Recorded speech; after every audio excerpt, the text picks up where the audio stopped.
Judge me on my record. Judge me on my record.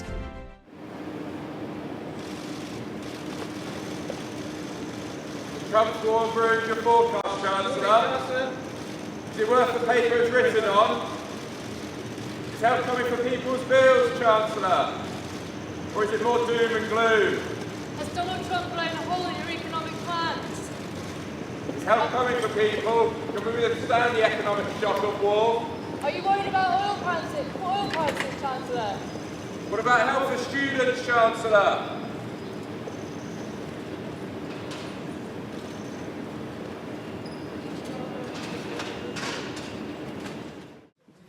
Mr. Speaker, this government has the right economic plan for our country.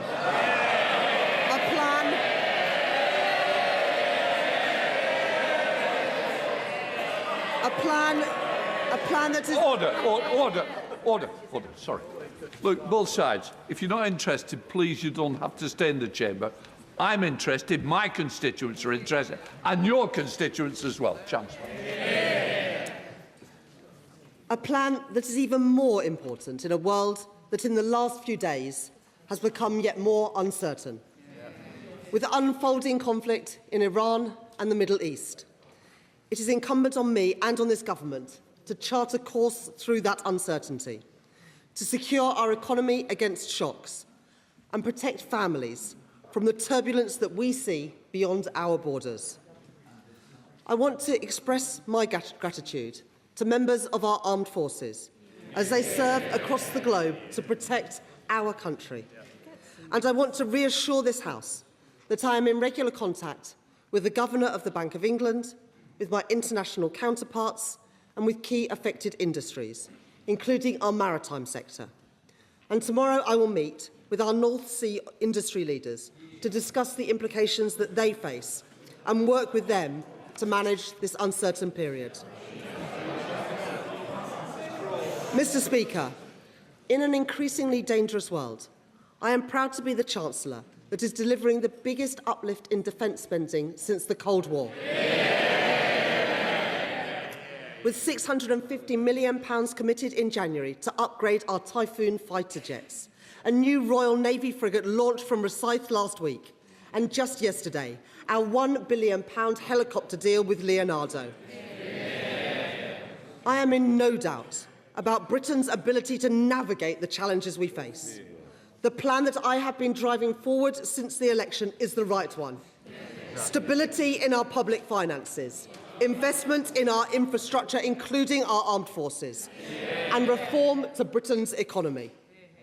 It is a plan to reshape our economy and break with the failed ideas of the past. Building growth are not just the contribution of a few people in a few places, but in every part of Britain, with a state that doesn't stand back, but that steps up, strengthening our trading relationships and our alliances, creating capacity in our economy through affordable housing, better transport and free childcare. An active and a strategic state, building growth and economic security in an uncertain world. Stability is the single most important precondition for economic growth. That is why we have committed to a single major fiscal event a year, limiting major policy changes to the budget and giving businesses and households the certainty that they need. Today, the new forecasts from the Office of Budget Responsibility show that our plan is the right one. Inflation is down. Borrowing is down. Living standards are up and the economy is growing. Mr. Speaker, this government has restored economic stability. The previous government allowed inflation to skyrocket to over 11%. They stoked interest rates to 15-year highs and delivered the first parliament on record where people were poorer at the end than they were at the start of the parliament. That is their record. Well before the pandemic. I recognise the impact that what the Conservatives did had on families. We promised change at the election, and I understand the responsibility on me to deliver that change.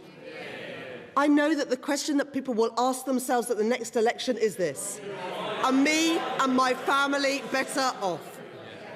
I am determined that the answer will be yes. The promise that we changed the change that we promised has already started. There have been 6 cuts in interest rates since the general election, the fastest pace in reduction in 17 years. And inflation has fallen.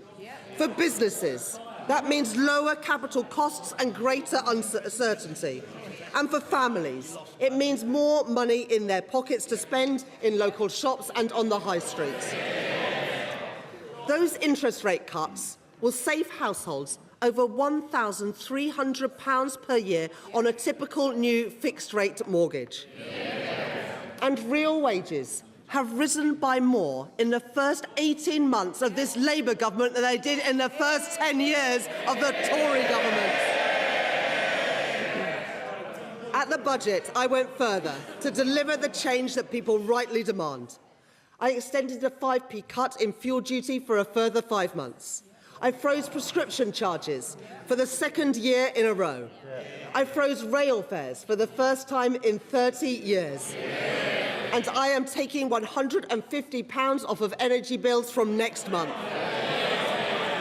In February, the Bank of England confirmed that inflation will fall faster because of the action that I took in the budget.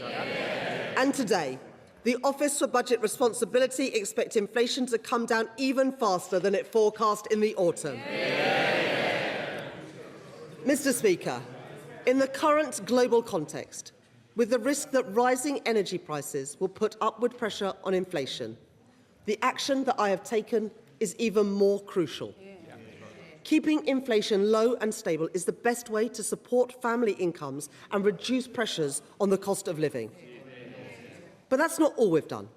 This Labour government has funded 30 hours of free childcare for working families. We are rolling out free breakfast clubs at primary schools.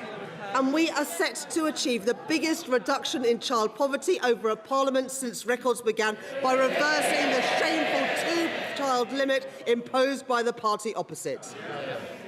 That is the moral choice for the children who will no longer go to school hungry, and for the women who will no longer have to suffer the grotesque indignity of the rape clause.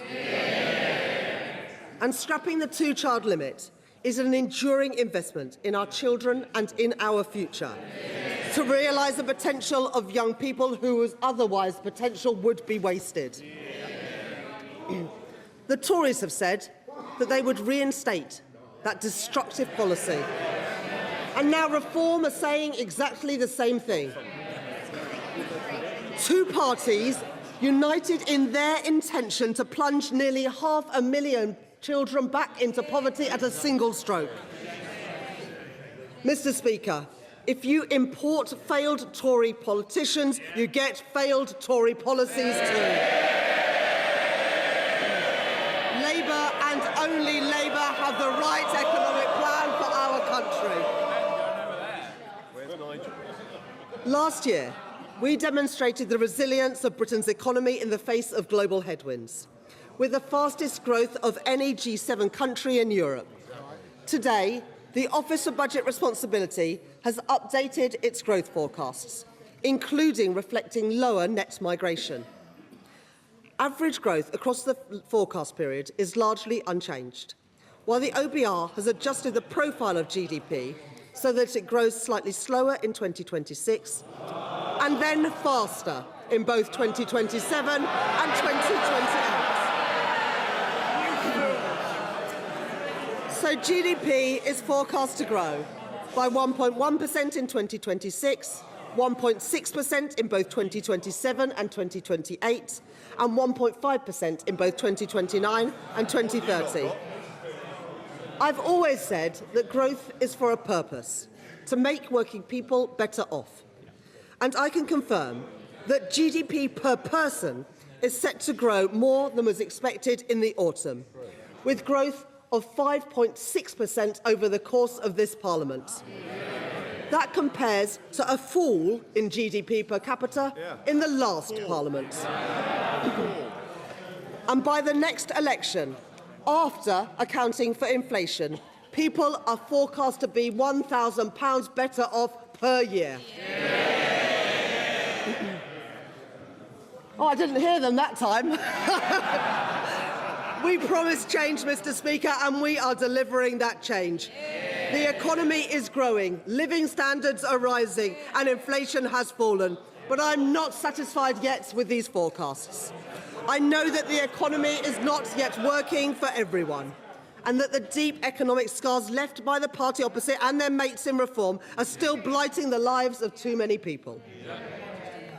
In today's forecasts, unemployment is set to peak later this year and then fall in every year of the forecast period, ending the forecast period at 4.1%, lower than it was at the start of the Parliament. But young people in particular are still suffering from the aftermath of years of Tory mismanagement. In the last 5 years of the previous government, the number of young people not in education, employment or training increased by 113,000.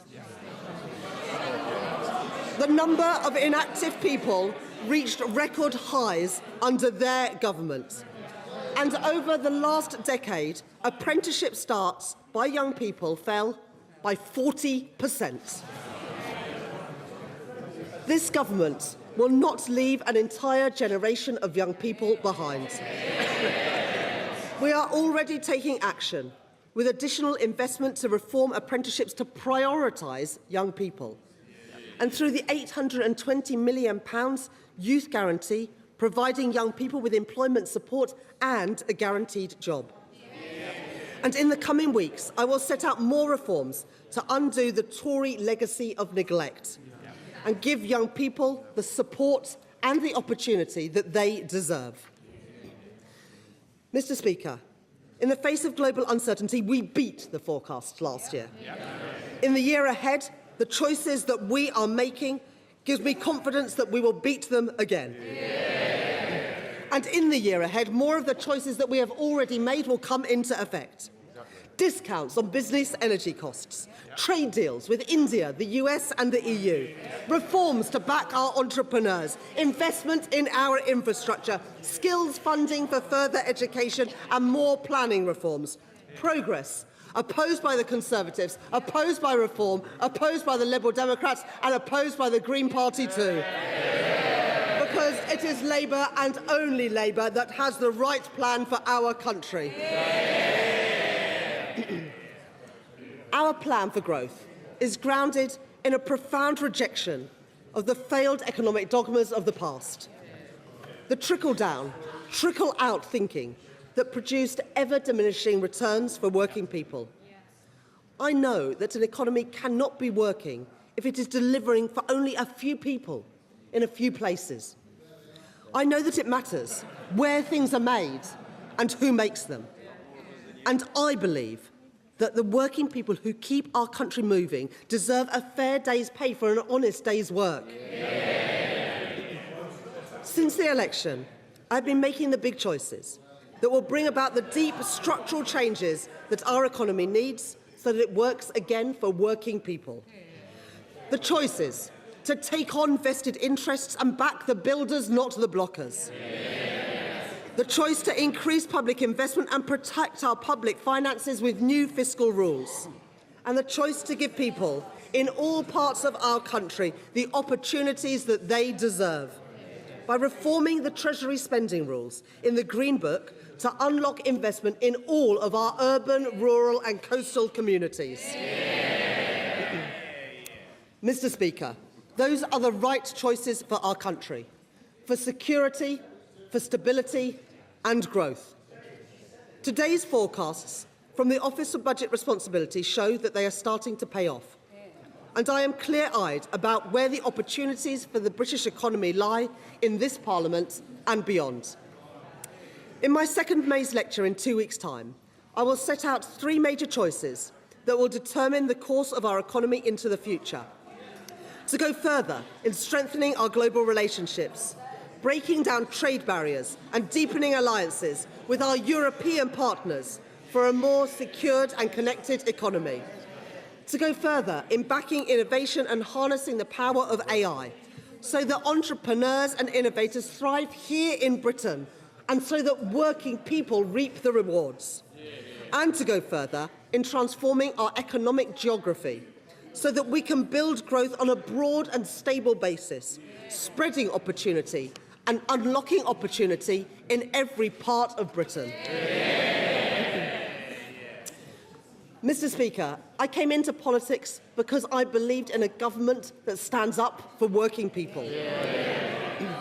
That everyone, no matter where they grow up, deserves security and a fair chance to achieve their potential.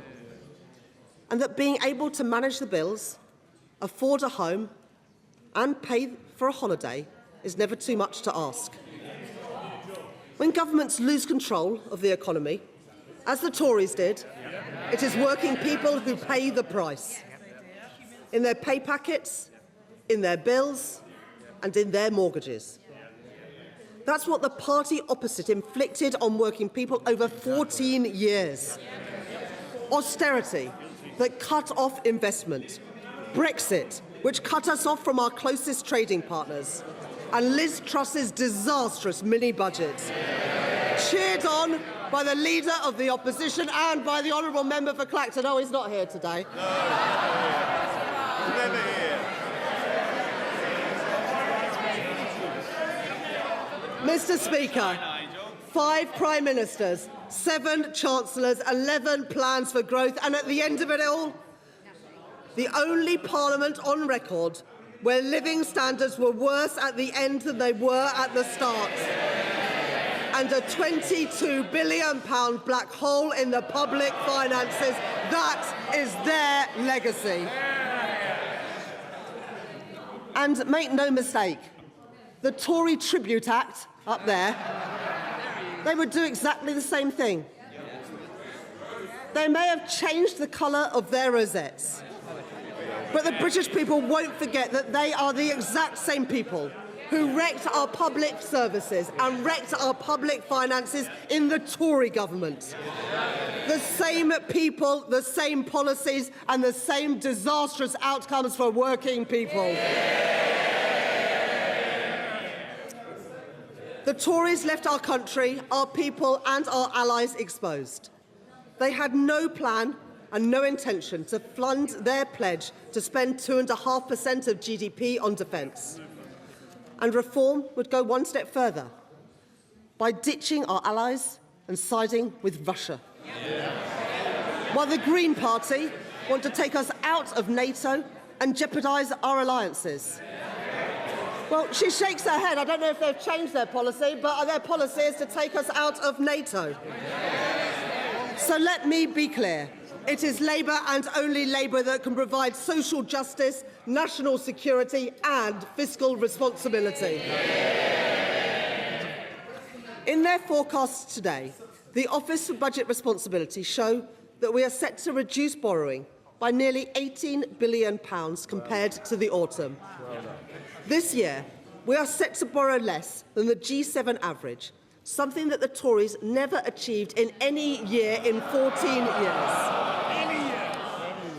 The forecast today shows that public sector net borrowing is set to fall from 4.3% this year to 3.6% next year, then to 2.9%, 2.5% and to 1.8% in 2029-30. And even after funding other measures announced since the budget, including the new special educational needs system set out by my right honourable friend, the Education Secretary, last week, headroom against the stability rule in 2029-30 has increased from £21.7 billion to £23.6 billion, with headroom against the investment rule also higher at £27.1 billion. And debt is now set to be lower in every year of the forecast compared with the autumn. Mr. Speaker, It is because of the choices I have made to keep our public finances stable and restore our credibility that we can invest in the priorities of working people. Investment in our communities with pride in place. Investment in our schools to fix crumbling classrooms and give every child the education that they deserve. And investment in our NHS to bring waiting lists down and with a record cash settlement. I have never accepted that we have to choose between social justice and fiscal responsibility. Because there is nothing progressive, nothing Labour, about spending £100 billion a year. That's £1 in £10 of what government spends, just paying on the interest of the debt racked up by the party opposites. After their disastrous mini-budget, our debt interest rate soared towards the highest in the G7. And from my budget to this forecast, while average yields rose for the rest of the G7, yields on UK government debt fell. The Tories squandered Britain's credibility. My plan is rebuilding it. Already, because of the action that I have taken, we are expected to spend nearly £4 billion less on debt interest next year than was forecast in the autumn. And if we stay the course and stick to our plan, and our debt interests return to the G7 average, where they were before they wrecked things with Liz Truss's mini-budget, we will have £15 billion a year more for the priorities of working people and to make working people better off. That is the prize on offer. That is the prize within our grasp. This is the right plan. A plan that is more necessary than ever before in the world of uncertainty. A stronger and more secure economy. Inflation and interest rates falling. Resilient public finances. And in every part of Britain, working people better off.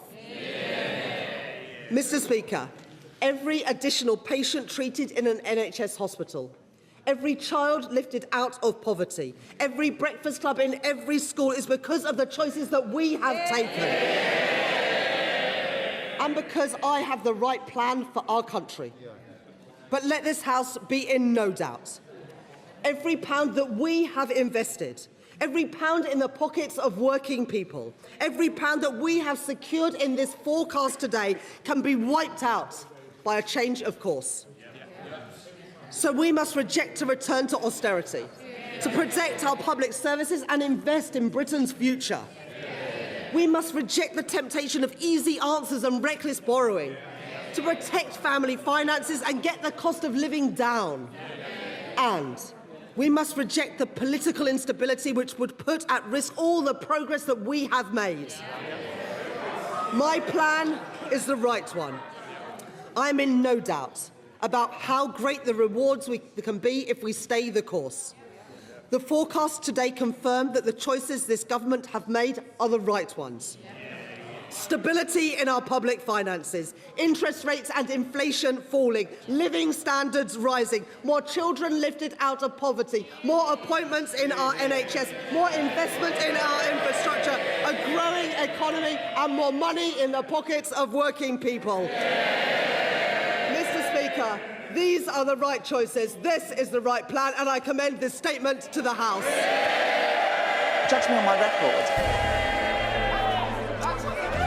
Judge me on my record.